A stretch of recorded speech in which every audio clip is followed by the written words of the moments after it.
Have old frames laying around? You can do this with them! It's a perfect DIY for Halloween.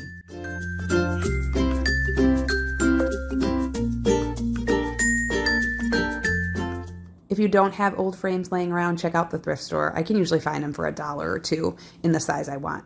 I also used spiders from the dollar store and some yarn that had these little fuzzies on it that was perfect for a spider web that I found at Goodwill, but I know you can get them from any craft store as well. I wish I knew what type of yarn this was called, but I don't have a clue. I cut the yarn into equal lengths and tied it in a knot together, which I then hot glued to the bottom corner to make this web design. I glued the pieces spaced apart, and then on the two opposite sides, I glued more yarn spaced apart.